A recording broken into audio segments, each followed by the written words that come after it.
Estamos continuando aqui nossa série de mensagens baseada na carta de Paulo aos Romanos, que tem muito a dizer a todo cristão e a todo homem nesse mundo, amém?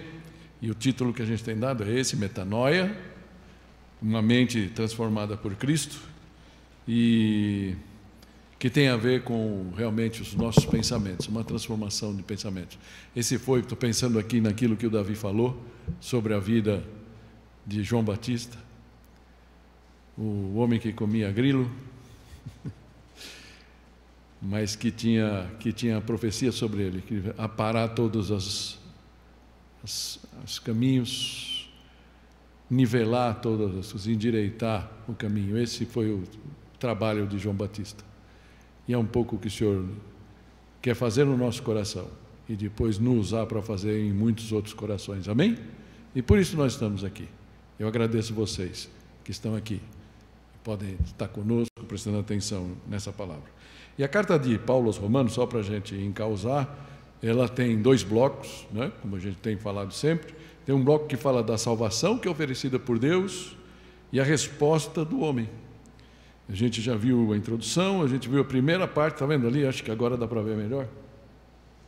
A segunda linha lá, o problema do homem, a gente viu na semana passada uma parte muito... obrigado.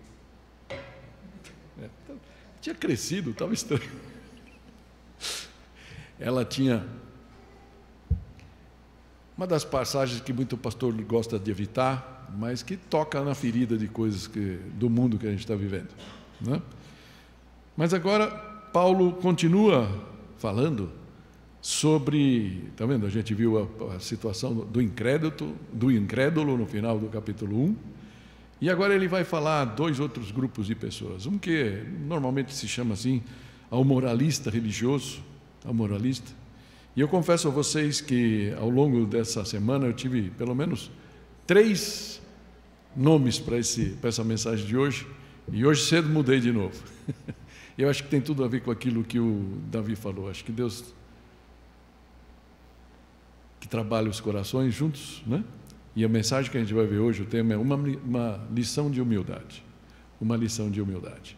É isso que o início do capítulo 2 vai falar atrás do moralismo que de vez em quando chega na nossa mente. Mas só para encausar tudo isso daqui, né? Paulo está falando nesse problema do homem, ele está falando da ira de Deus. E muitas pessoas gostam de falar, puxa, mas por que a gente tem que falar da ira de Deus? Não é melhor falar do amor de Deus? E é fantástico, o amor de Deus não tem nada melhor do que o amor de Deus, não é?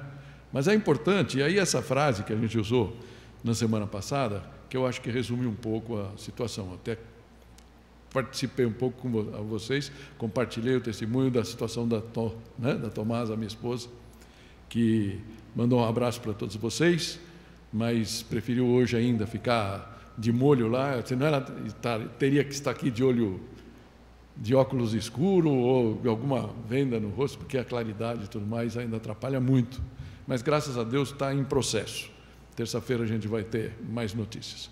Mas nesse caso da Tomasa, e acho que tudo na vida, e o Evangelho fala muito disso. Essa frase aqui, será que a gente pode ler junto essa frase aí?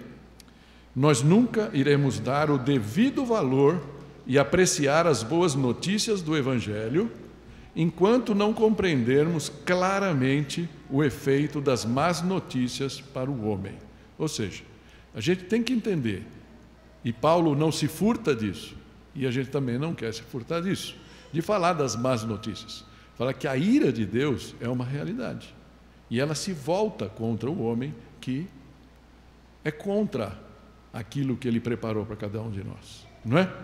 Mas nesse início do capítulo 2, eu queria convidar vocês, vamos ler aí, depois eu comento mais. A gente vai ler do versículo 1 ao versículo 11 do capítulo 2 da carta aos Romanos. Amém? Esse é o nosso texto base de hoje. E diz assim: portanto, você que julga os outros é indesculpável, pois está condenando a si mesmo naquilo que julga. Visto que você que julga pratica as mesmas coisas, Sabemos que o juízo de Deus contra os que praticam tais coisas é conforme a verdade. Assim, quando você, um simples homem, os julga, mas pratica as mesmas coisas, pensa que escapará do juízo de Deus? Ou será que você, que despreza as riquezas da sua bondade, tolerância e paciência, não reconhecendo que a bondade de Deus o leva ao arrependimento?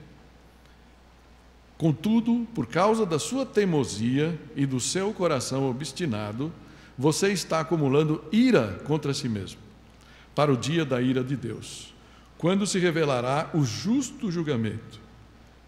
Deus retribuirá a cada um conforme o seu procedimento. Ele dará vida eterna aos que, persistindo em fazer o bem, buscam glória, honra e imortalidade. Mas haverá ira e indignação para os que são egoístas, que rejeitam a verdade e seguem a injustiça. Haverá tribulação e angústia para todo ser humano que pratica o mal, primeiro para o judeu, depois para o grego. Mas glória, honra e paz para todo o que pratica o bem, primeiro para o judeu, depois para o grego, pois em Deus não há parcialidade. Amém? Algumas versões, a Ara fala, porque em Deus não há acepção de pessoas. Amém? Vamos orar? Pai Santo, nós te agradecemos pela tua palavra. Faz ela verdade a nós, nos ensina, nos dá essa lição de humildade hoje, em nome de Jesus. Amém. Amém? Então, nessa nossa quarta mensagem sobre o tema, né? Uma lição de humildade. O nome anterior que estava aqui era Quem você pensa que é? Quem você pensa que é? E faz sentido, e a gente precisa saber disso. Quem nós somos em Deus? Não é? Tem uma coisa que eu tinha guardado para o final, mas talvez ajude a gente a relaxar para poder avaliar essa lição de humildade que Deus quer nos dar. Tem um autor antigo, que agora está me fugindo o nome, coisa lá do começo do século passado, ele escreveu vários livros, e uma das figuras que ele põe no livro dele, ele fala que quando nós chegarmos no céu, né, todos os salvos, a gente vai chegar num lugar enorme, que vai ter um portão, vocês que chegaram, entrem todos, né?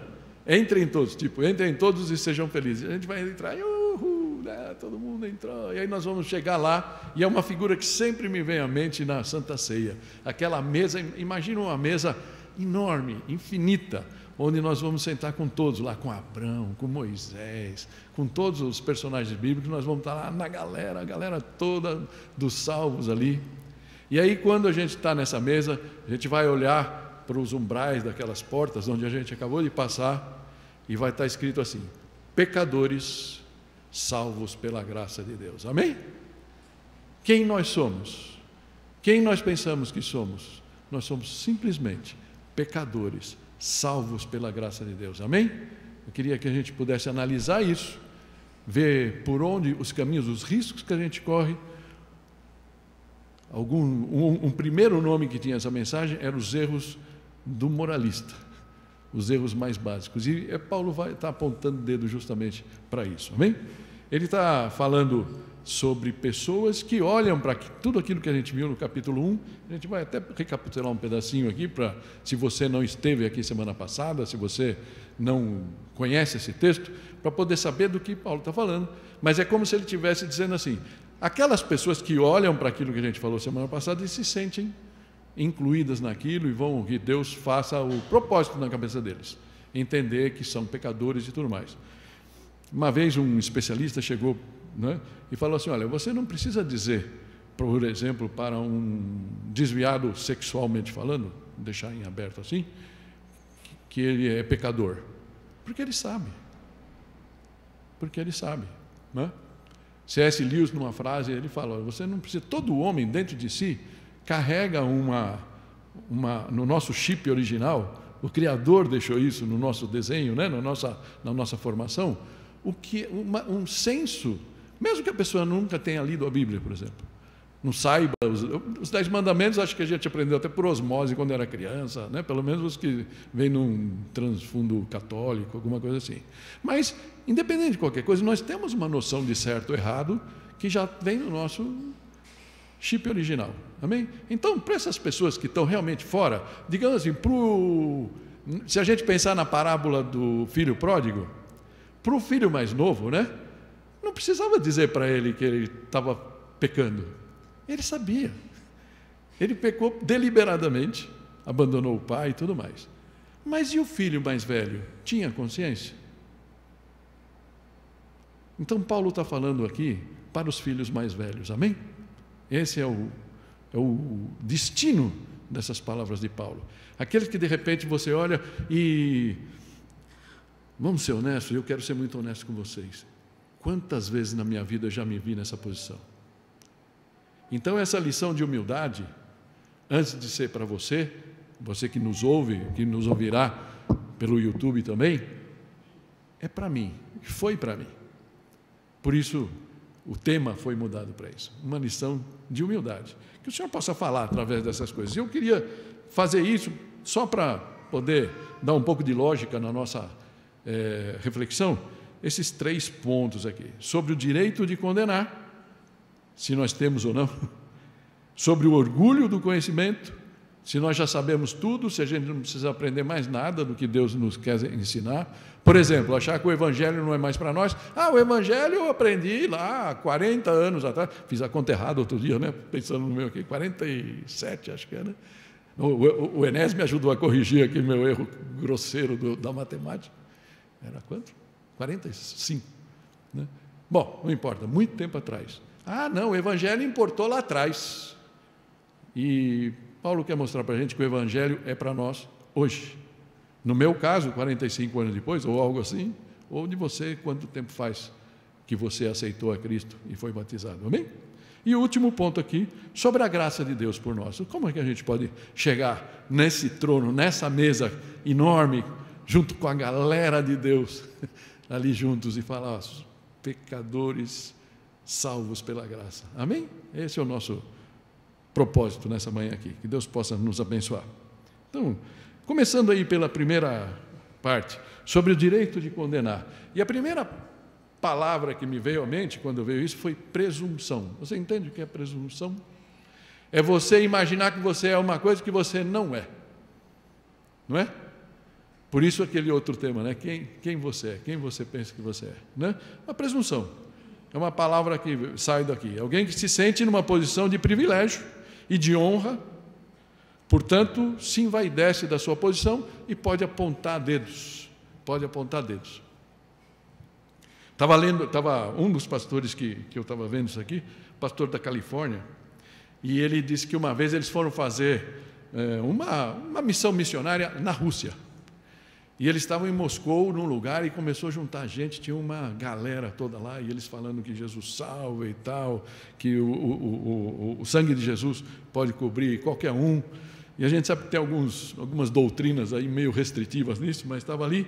E aí ele disse que passa por ali, a igreja na Rússia é ortodoxa, acho que é isso, né? Ortodoxa grega, não sei. E disse que passou por ali o primaz. E ele falou uma coisa que nunca mais me saiu da mente, que ele tinha aquele chapelão enorme, né? Porque de autoridade, né? Autoridade, não sei o quê. E ele tinha lembrei da toga, né? Disse que ele tinha uma capa enorme, parecia o Drácula, né? E ele passou por ali e ele ficou indignado com aquilo.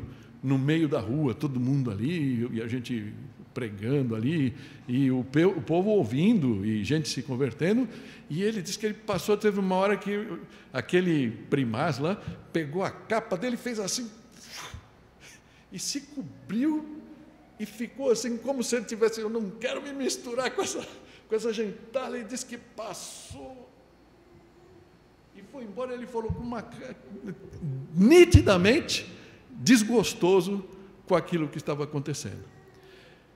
E aí eu fiquei pensando se de vez em quando não tem pessoas, pensa em qualquer área, mas pensa naquele político que você detesta, que para você ele é a antítese de tudo o que você coincide como ser bom, ser temente a Deus, está no caminho certo, e aí Deus fala assim, olha,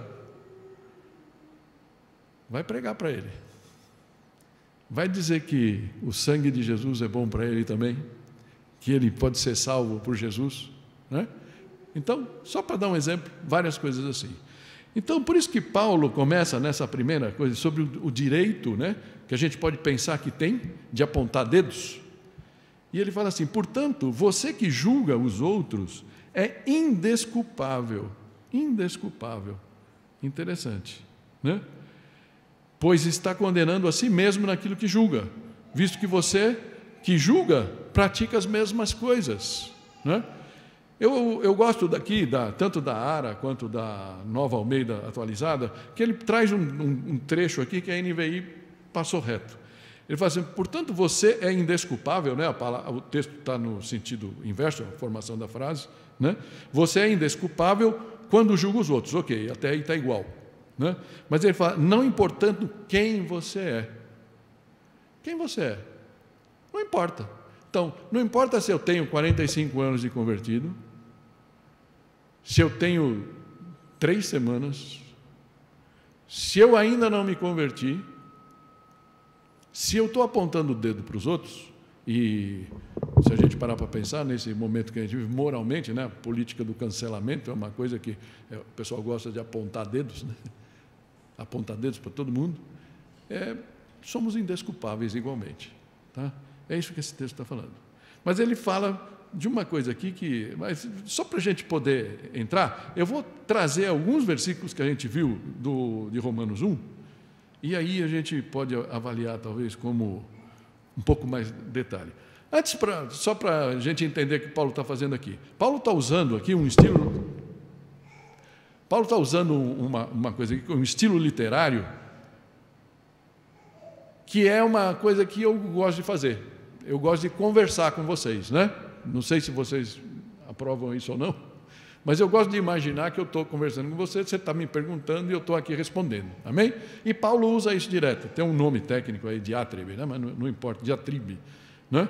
Não importa. E ele está aqui servindo como interlocutor hipotético, num caso que alguém vinha ali, também hipótese, concordando com o argumento dele, quando ele estava apontando o dedo, né? Que o capítulo 1 ele aponta dedo para um monte de coisas, Paulo mesmo, né? Julgando, e aí a pessoa, não, é isso mesmo, tal. Mas aí Paulo agora vive e fala, e você, quem é para poder estar apontando o dedo? Que autorização, que autoridade nós temos para fazer isso? Então, o que é que Paulo vem falando? A partir do versículo 28 do capítulo anterior, né, capítulo 1, ele vai fazer um resumão, depois que ele falou da sexualidade, ele falou um monte de coisa. Ele fala assim, além do mais, visto que despreza o conhecimento de Deus, ele os entregou, lembra dessa parte da ira de Deus, que é para o aqui e o agora, né?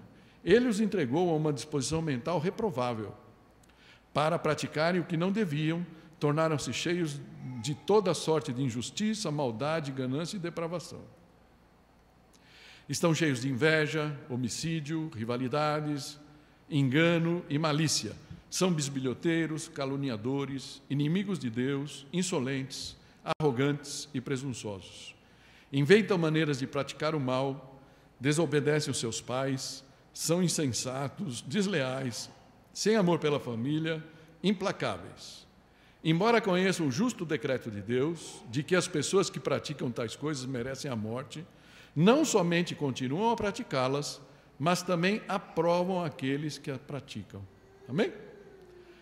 Algumas coisas que a gente tem que pensar, que está embutido nessa afirmação de Paulo. Algumas coisas como liberação sexual, que a gente está vivendo nos nossos dias, né? Elas vão se tornando em tamanha proporção pública, que parece que ninguém mais fica envergonhado disso, né? Ao contrário, a sociedade passa a endossar e apoiar. E se você não apoia, você é, a gente conhece, né? Homofóbico, blá, blá, blá, todas essas coisas que a gente já está acostumado por aqui. E os jovens pegam muito isso, né? Da política do politicamente correto, né? Você não pode olhar, você não pode ver essas coisas, porque todos têm o mesmo direito e tal. Então, nós estamos vendo um grande movimento no sentido de normalizar essas práticas. E aí normalizar a gente precisa tomar cuidado, porque falar, isso é normal, pode ser comum, mas normal vem de norma, né? Então, por exemplo, é a norma na nossa sociedade você ter vários relacionamentos, você ter relacionamentos, não importa o gênero, para não falar, né, do seu parceiro, isso é normal? Não. Isso pode até ser se tornando mais frequente, mas não é a norma, e a gente precisa, então, tomar cuidado com isso. É disso que Paulo estava falando ali no final do capítulo. Então, aí surge o outro tipo de pessoa com quem Paulo, retoricamente, começa a dialogar, que é esse texto que a gente leu no começo do capítulo 2, e por isso Paulo fala, você julga, se você está julgando, e aqui é talvez importante a gente pensar nesse julgamento, que é julgamento crítico, né? Aquele que você julga e já condena. E a gente é bom nisso, né? Vamos falar a verdade? Nosso vizinho, nosso parente, nosso amigo, na igreja, fora da igreja, a gente gosta de julgar as pessoas e criticar, né? Parte do... né? Coisa santa, né? Fofoca santa, né? Ok? Então, e aí fala, visto que você julga, mas você pratica as mesmas coisas. E aí a gente pode pensar assim, pode não praticar todas aquelas coisas. Pode não fazer na mesma frequência. Pode não fazê-las na mesma intensidade. Mas de vez em quando, aqui e acolá, acaba caindo no mesmo tipo de erro, nos mesmos tipos de pecado. Mas talvez tenha encontrado, e isso é muito comum na sociedade, e isso era muito comum entre os fariseus, encontrado uma forma mais discreta ou socialmente mais aceitável de fazer. E acabou se convencendo de que nessa frequência e nessa intensidade estaria tudo bem, que Deus ia olhar para essas coisas com uma certa condescendência. Mas não é assim com Deus. Para Deus, Deus não pode conviver com o pecado, né? O pecado não pode ser tolerado de maneira alguma. E isso é que Paulo está trazendo aqui para nós. Amém? O texto segue, então, ele falando assim, quando você, um simples homem, os julga, mas pratica as mesmas coisas, pensa que escapará do juízo de Deus. É interessante, né? Porque todos nós vamos. E aqui é legal lembrar do que Jesus falou lá no final do Sermão do Monte, né? Dá para ler? Dá, né? Ele fala lá, por que você repara no cisco? Lembra dessa história? Por que você repara no cisco do olho do seu irmão e não se dá conta da viga que está no seu próprio olho? Jesus é bem grosseiro aqui, né? Imagina uma viga no seu olho. Mas para ver muito claro que a gente tende a olhar com muita dureza para o erro do nosso próximo. Mas a gente olha para o nosso assim com uma certa... mas eu não tive outro jeito, né? Puxa, mas foi sem querer. Mas a gente também está cometendo erro, né? Talvez não os mesmos, mas é isso que Jesus fala aqui. O texto segue aqui. Como você pode dizer ao seu irmão, deixe-me tirar o cisco do seu olho, quando há uma viga no seu? E aí ele fala uma palavra dura, que ele fala, hipócrita, tire primeiro a viga do seu olho, então você verá claramente para tirar o cisco do olho do seu irmão. Isso está lá em Mateus 7, 3 a 5. Amém? E é interessante que, quando, aqui, olhando para o texto de cima, né, de Romanos 2, no versículo 2 ali, quando fala, sabemos que o juízo de Deus contra os que praticam tais coisas é conforme a verdade. E me perguntei o que ele está querendo dizer com isso, né? E o que está dizendo é que Deus olha para a gente, não pelo que a gente fala, não pela historinha que a gente conta.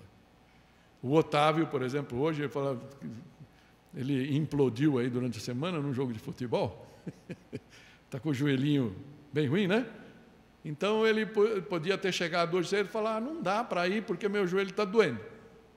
Não dá para tocar porque o meu joelho está doendo. E para nós, todo mundo iria concordar. Mas depois, certamente, em algum momento da vida dele, Deus ia chegar para ele, ô bonitão, está doendo tanto a ponto de você não poder tocar?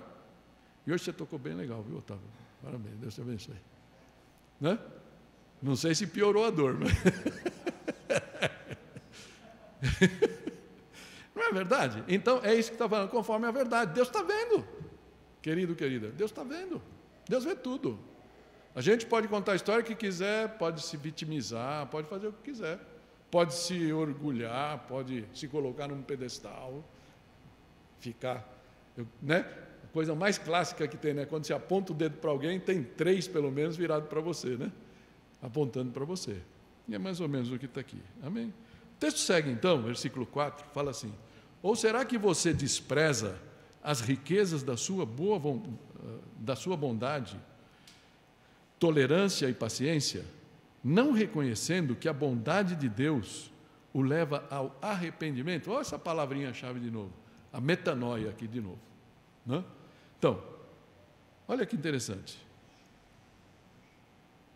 As riquezas da bondade de Deus, tolerância e paciência. Deus é bondoso para comigo, com você. Deus sabe que a gente ainda peca. Deus sabe.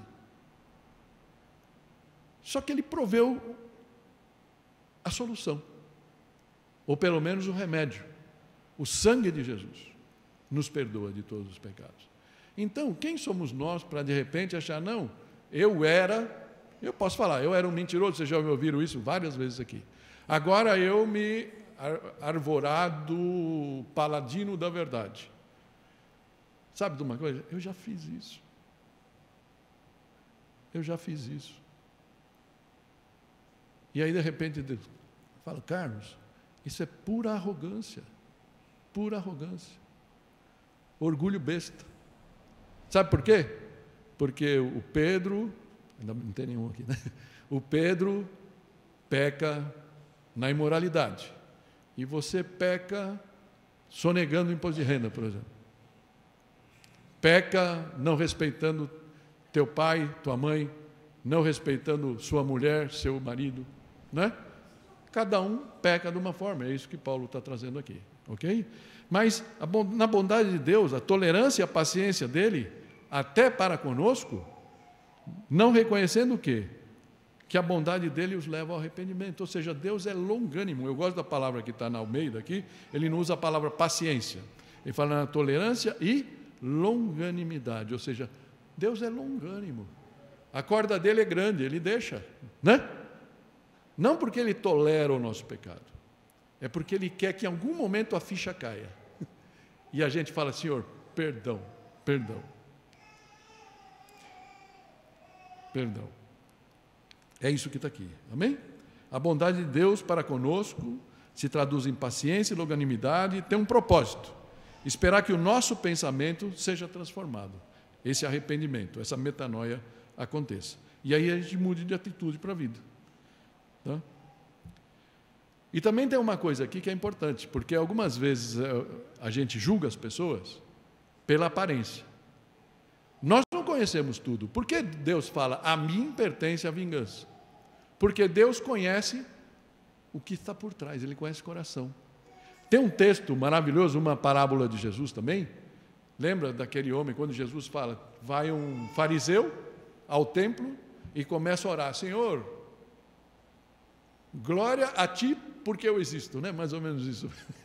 Eu sou tão bom, Senhor, porque eu dou o dízimo, eu vou na igreja todo domingo, eu oro toda manhã, eu sou um bom marido, estou aqui extrapolando absolutamente o texto, certo? Mas só para passar o conceito. E aí ele fala, e eu também não sou como esse publicano que estava ali, um cobrador de impostos estava ali. E aí Jesus fala, outra figura, vê o publicano, o pecador, que sabia que era pecador, estava ali, encostadinho, cabeça baixa, sem coragem nem levantar, Senhor, tem misericórdia de mim, porque sou pecador e não mereço. E aí Jesus fala, quem foi para casa edificado? Quem foi para casa perdoado? Logicamente, não o arrogante, mas sim o humilde. Que a gente possa aprender essa lição de humildade. Nós não somos nada. Por isso ele fala, você que julga, cuidado. Uma última palavra antes de passar para o segundo ponto. Não é que ele fala para a gente não julgar nada, que seria um erro também. Porque em algum momento Jesus vai falar, julgai todas as coisas e retende o que é bom, né? Ok? Mas a gente não pode julgar se colocando fora do problema e esquecendo que nós somos tão pecadores quanto aquela pessoa que a gente está julgando. Não sem lógica, se você vai a Mateus 18, nós não vamos ler aqui, um dia que você quiser olhar, vai falar, se você olha para um irmão e você vê o irmão caindo num problema, você vai e fala para ele, e portanto se você não julgar, você não vai poder fazer isso. Você julgou, você chega para ele e fala, irmão, estou vendo isso aqui em você, Deus está me falando para você, né, estou te dando toque, vamos corrigir isso, vamos orar por isso. Se a pessoa não corrigir, aí fala, chama mais um, conversam juntos. E se não, chama a congregação para falar. E é nesse contexto que Jesus fala, onde estiverem 2 ou 3 reunidos em meu nome, ali estarei. Percebe, Fábio? Porque ele fala, se vocês desligarem uma chave aqui, será desligada no céu e assim por diante. É na união dos crentes, em unidade de entendimento sobre um julgamento, é que a coisa vai acontecer e temos o endosso de Deus para tomar uma decisão. Não eu sozinho. Não importa se eu sou pastor, não importa se eu sou presbítero, olhando para um aqui, certo? Se eu sou diácono, nós não somos nada nesse sentido. Amém? É isso que o texto nos fala. O segundo ponto, tão importante quanto, é sobre o orgulho do conhecimento. Já sabemos tudo. De novo, falar do Evangelho. Versículo 5 fala assim, contudo, por causa da sua teimosia e do seu coração obstinado, você está acumulando ira contra si mesmo, para o dia da ira de Deus, quando se revelará o seu justo julgamento. Amém? Interessante isso. Nós falamos na semana passada que a ira de Deus, de uma certa forma, vai ter o dia do juízo, não é? O dia em que todos nós compareceremos diante de Deus. E se nós aceitamos Jesus como nosso Senhor e Salvador, nossa conta está paga, ok? Não estamos aqui falando de perda de salvação. Mas com certeza nossos atos serão julgados também. Isso tem a ver com galardão, uma coisa que não vamos falar aqui hoje, mas que Deus vai olhar para a gente e falar, desculpa, não vou falar para a Graciela, senão ela vai achar ruim comigo, vou falar com o Flávio aqui, né? Que tem o couro mais duro, né? Flávio, tudo bem, você vai para o céu, mas, cara, você perdeu tanta oportunidade, ou usou tanta oportunidade de fazer o que não devia, né? Então, assim que, veja, você ia ter um aposento lindo, você vai ter um caserme, mas você vai passar pelo fogo, amém? A gente não sabe como isso vai processar, mas todos nós vamos ter que explicar os nossos atos, ok? Isso é que a Bíblia fala, isso Paulo está falando disso, ok?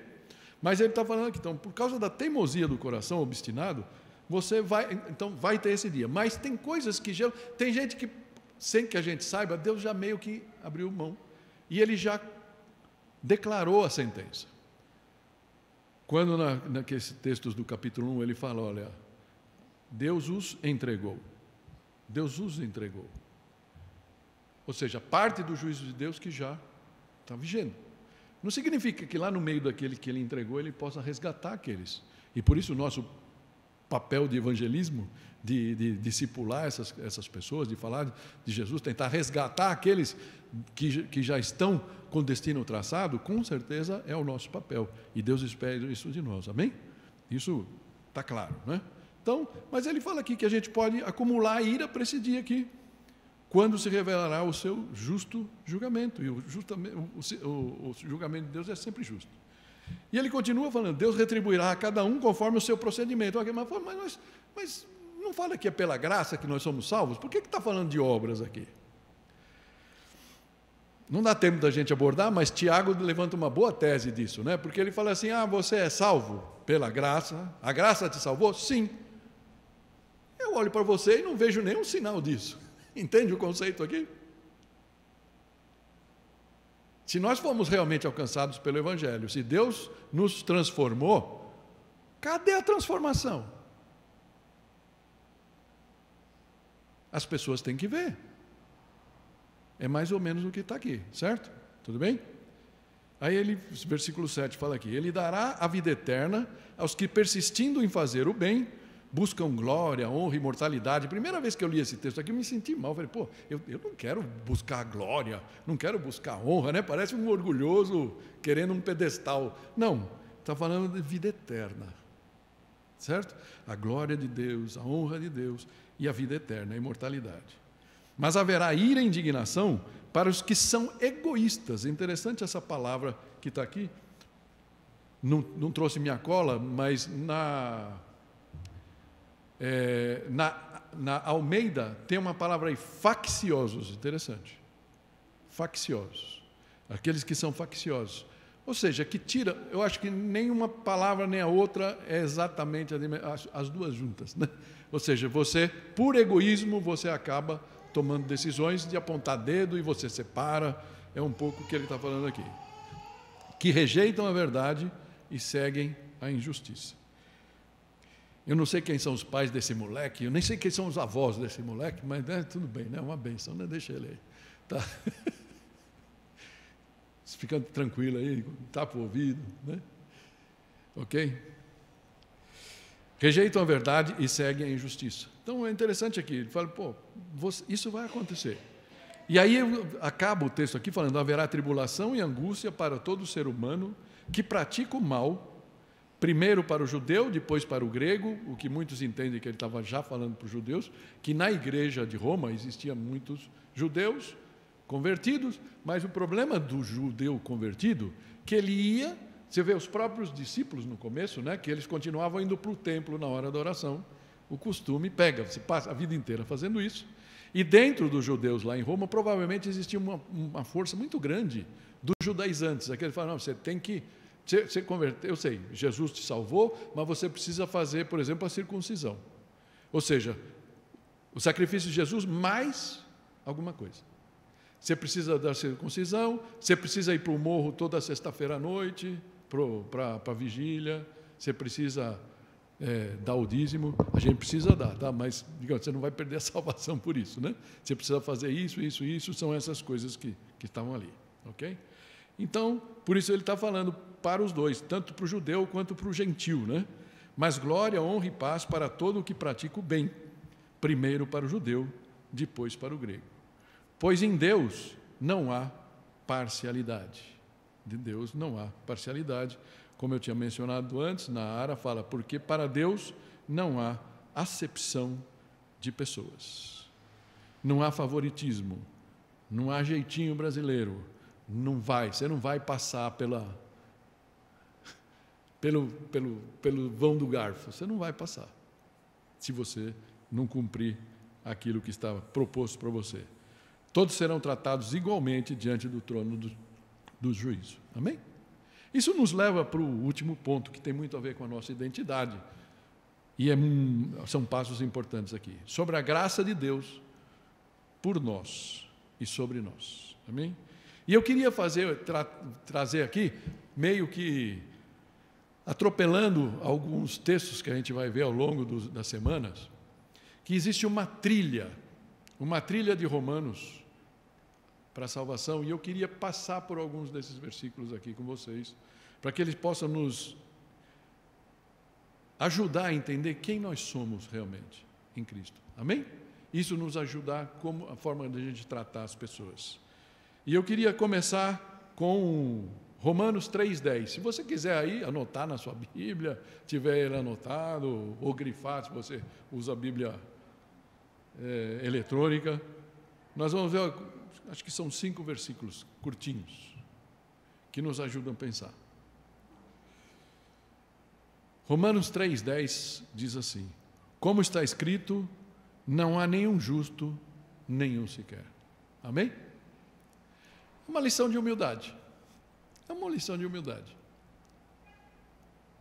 Eu posso chegar aqui, sou pastor da igreja, posso apontar dedo para vocês, e vocês têm que se subordinar ao que eu falar.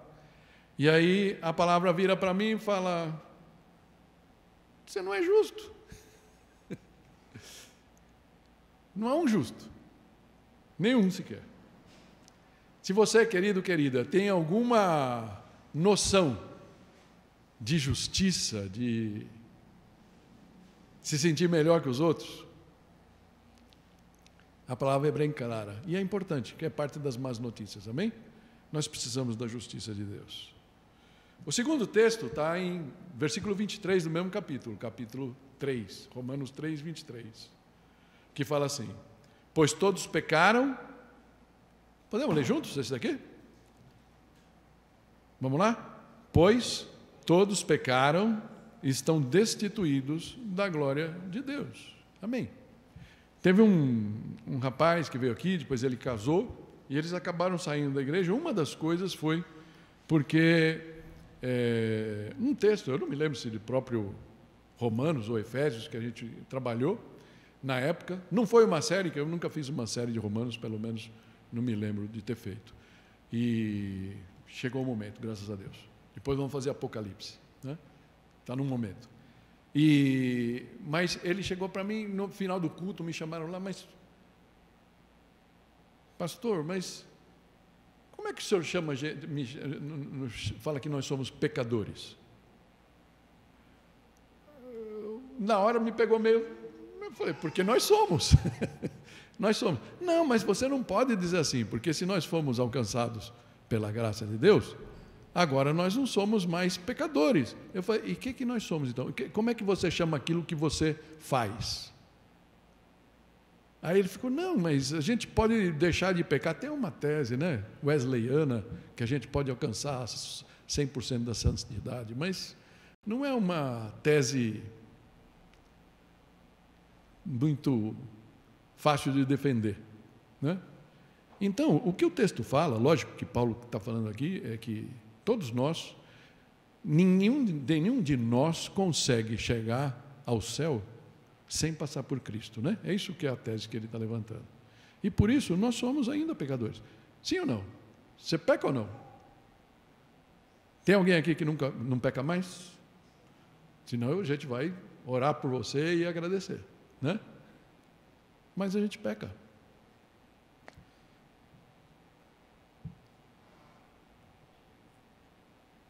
Romanos 6, 23, dando um salto, depois a gente vai voltar um pouco. Fala assim: pois o salário do pecado é a morte, mas o dom gratuito de Deus é a vida eterna em Cristo Jesus, nosso Senhor. Amém? Fala que o salário, a gente pode pensar assim, o salário cobra um preço. Você pode pecar, e aí eu falo para jovem e velho aqui. Jovem e velho, velho só tem eu, desculpe. Jovens e os mais maduros, vamos falar assim, né? O pecado cobra um preço. Você pode não ver no primeiro momento, mas ao longo do tempo ele vai cobrar um preço. E o que a palavra fala, e que o preço é a morte eterna, né? Por isso a gente precisa reagir contra o pecado. E é interessante porque esse é o tipo de texto que pode nos afastar um pouco daquilo que Deus espera de nós. Porque, deixa eu fazer um comentário aqui, a gente ainda está em tempo. Quando Jesus morreu por nós na cruz, o que aconteceu com o diabo? Ele foi vencido, né? Amém? Ele foi vencido. Mas o fato dele estar vencido não faz que ele entregou os pontos. Então, de repente, ele olha para você e para mim, e qual é o trabalho dele?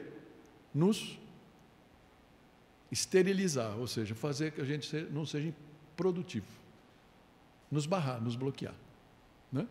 Então, de repente, você está escutando, mas o Carlos, não sei o quê, ele fica trazendo esses textos ruins, não sei o quê. Eu vou orar sobre isso. Sabe essa vozinha que você escuta ou não? Vou esperar em Cristo para ver. Quem está falando isso? Jesus fala, haja, faça, né? Atue, ore, não peque. É assim que ele faz. Quando você começa, não, eu vou refletir sobre isso. Vou fazer uma semana de... Gente, isso... Você escutou a voz do diabo ou não? Pensando nisso. É ele que fala para a gente. Não, vou pensar. Vou ficar... Eu escutei várias vezes isso. Não da minha boca, mas escutei de outros para mim. Vou ficar no meu cantinho e vou esperar. É a mesma voz que falou para Eva, debaixo da árvore lá. Foi isso mesmo que Deus falou? Por que você não dá uma refletida? Cuidado com a voz que você escuta. Mas, graças a Deus, Romanos 5:8, esse podemos ler junto, né? Mas Deus demonstra seu amor por nós. Cristo morreu em nosso favor quando ainda éramos pecadores. Amém? Glória a Deus. Esse é o versículo que a gente quer, né? Jesus morreu por nós quando ainda éramos pecadores. Quem vai fazer isso por algum amigo? Quem vai ter essa disposição? E ainda mais por alguém que a gente não conhece, alguém que a gente olha e detesta o que a gente vê, né? Mas Jesus olhou para a gente, ainda que detestando o que Ele via em nós, e escolheu morrer por nós. Amém? E é por isso que a gente ama o Evangelho e fala do Evangelho. Mas Deus demonstra o seu amor por nós. Cristo morreu em nosso favor quando ainda éramos pecadores. E de repente isso nos dá uma liberdade para você olhar para uma pessoa na rua, uma pessoa claramente pecador, uma moça na esquina, trabalhando lá, né? Comercializando o seu corpo, e aí te dá liberdade de chegar e falar, olha, não vou nem perto, não vou nem perto para não falar que, olha, viu Otávio lá, e não sei o que, tal. Mas você pode falar, querido, não sei o que você é, que você crê, mas deixa eu falar para você assim, Jesus morreu pelos meus pecados. E deixa eu falar uma coisa para você, Ele morreu pelos seus pecados também. E assim como Ele me salvou, Ele pode salvar você, né? Eu conheço a Cristo, você conhece a Cristo? Essa é a coisa, essa é a abertura que a gente pode ter. Depende de uma posição de nós com relação ao pecado. Vai ser eu passar na rua e falar, nossa, aquela ali, olha que coisa horrível. Eu nunca vou conseguir alcançá-la. Isso talvez mude muita coisa em nós. E o último versículo que eu queria trazer aqui nessa rota, está em Romanos 10:13, a gente poderia ler desde o 9, mas o 13 em particular, quando ele fala assim, todo aquele que invocar o nome do Senhor será salvo. Amém? Todo aquele que invocar o nome do Senhor. E aí eu te pergunto, você já invocou o nome do Senhor? Talvez aqui vale a pena, nessa lição de humildade, a gente lembrar daquela visão que eu acabei antecipando, né? Quando a gente chegar lá no céu e vão falar, vinde. Antes disso, lembrei de uma outra figura que talvez nos ajude. Lembra daquele banquete, da parábola do Senhor do grande banquete? Que Ele convida todos, os que Ele convidou não foram, Ele convida todos da rua, e aí no meio do banquete, Ele entra, fala que o líder da festa entra, e ele vê uma pessoa com roupa diferente. Todos os outros assumiram as vestes da festa, festivas, ou seja, roupa lavada, mas existia lá no meio da festa, ele olha e fala, amigo, por que você não está com a roupa? Sabe quem é essa pessoa que não está com a roupa? É aquela pessoa que olhou para o presente de Deus, a salvação que vem pelo sangue de Jesus, e falou, obrigado, eu não preciso. É aquela pessoa que entrou na festa do Cordeiro e falou, olha, na verdade eu não preciso do sangue de Jesus, porque eu não peco, ou eu sou bom o suficiente, eu faço doações suficientes, eu ajudo as pessoas o suficiente, para que eu possa ir pelos meus próprios méritos, pela minha santidade. Deixa eu falar para vocês, naquela festa, a parábola de Jesus fala que eles arrancaram aquela pessoa da festa, e teve choro e ranger de dentes. Assim é a nossa história, amém? Por isso, esse texto aqui é tão importante. Todo aquele que invocar o nome do Senhor será salvo. E está ao nosso alcance. E eu queria fazer isso de duas maneiras hoje. Se você nunca invocou o nome do Senhor, abrindo seu coração para Ele, que hoje seja esse dia. Mas se você já fez isso, ele fala, mas eu me converti há 20 anos atrás. Eu fui batizado há 15 anos atrás. Mas talvez você esteja vivendo uma religiosidade ao invés de um relacionamento muito próximo de Jesus. Eu queria convidar você a fechar os teus olhos para a gente orar nesse momento.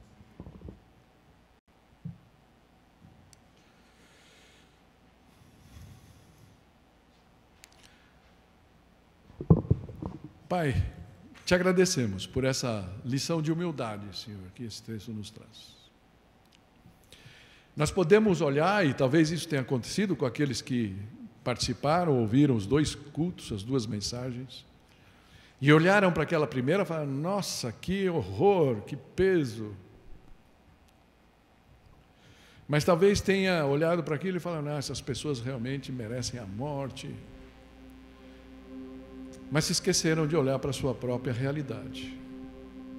Que se não fosse pelo sangue de Jesus, se Jesus não tivesse pago o preço por cada um deles, e por mim também, nós não teríamos nenhum direito de ter esperança de que um dia estaremos junto a Ti, participando daquela mesa enorme, maravilhosa, onde todos os santos estarão sentados. Então, Pai, olha para nós, se existe algum motivo errado nas nossas ações. Se há alguma coisa que nós estamos fazendo, pensando que fazemos isso por merecermos, ou se nós estamos fazendo isso para merecer. E a triste notícia, se estamos fazendo assim, é que isso não tem valor nenhum para Deus. Porque de repente os nossos motivos estão corrompidos já de partida. O que o Senhor espera de cada um é a nossa humildade. Senhor, nos ajuda a sermos humildes. Nos ajuda a entendermos, Senhor, a unicidade. Eu não sei como dizer isso, Pai. Como o que Jesus fez foi único. Não existe um outro substituto, Senhor, para a nossa fé, para a nossa salvação. Só Ele podia pagar o preço, e Ele pagou isso, vertendo o seu sangue na cruz. Mas graças a Deus Ele ressuscitou, e por isso nós podemos olhar para isso e falar, se eu invoco o nome de Jesus, aquele que ressuscitou no 3º dia, está vivo, Ele vai me aceitar também na sua família, como filho e filha de Deus. Se você nunca fez isso, faça nesse momento. Senhor Jesus, eu invoco o Teu nome. Perdoa os meus pecados. Entra na minha vida. Faz morada o Espírito Santo. Eu quero ser transformado. Me ajuda no dia a dia. Eu quero colar em Ti, Senhor. Eu quero andar segundo a Tua vontade. E não segundo os dogmas que eu mesmo possa criar e que existe tanto na religião. Me ensina, Pai, ser Teu discípulo e aprender de Ti a cada dia. Em nome de Jesus. Amém.